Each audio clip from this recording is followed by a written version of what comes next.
All right, in the first one, we have a 15,000 kilogram locomotive moving at 20 meters per second, and we wish to calculate the kinetic energy. So kinetic energy, in order to have it, we need two things. We need to have mass, which we do, and we need to be in motion. So we have a speed of 20 meters per second, so both are satisfied. Mass has to be in kilograms, so we're all good to go. So it's going to be 1/2 15,000 kilograms, and velocity must be in meters per second. So again, this is all good to go. Times 20 meters per second squared. And when we do the calculation, we end up getting 3 million joules of kinetic energy, energy of motion, or 3.0 times 10 to the 6th joules of kinetic energy. In the second one, we have a man named David. He's doing some training. He's got a parachute attached to his back, and he's got a mass of 75 kilograms. With the parachute attached, he is able to run at 6 meters per second. What's the kinetic energy of this combo?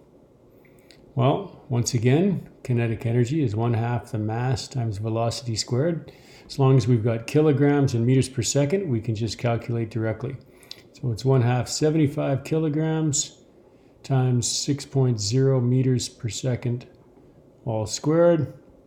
And that gives us 1,350 joules of kinetic energy for David. In the next one, Val releases a 50-gram bearing from her slingshot, and it's released from the slingshot at 18 meters per second. So we want to know the kinetic energy of that bearing.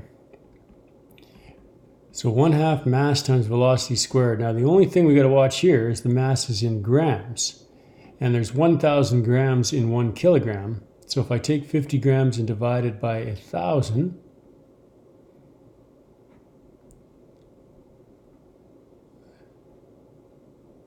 I end up getting my mass in kilograms.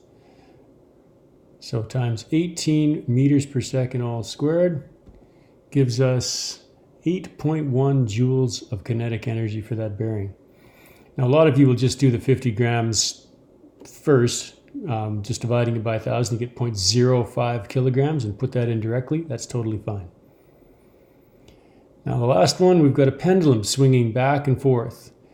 At the very top of its swing, so you've got to imagine the pendulum swinging back and forth on this arc over and over and over again. Right at the very top of its swing, right where it's changing direction, its velocity is 0. So at the top, it only satisfies one of the criteria to have kinetic energy.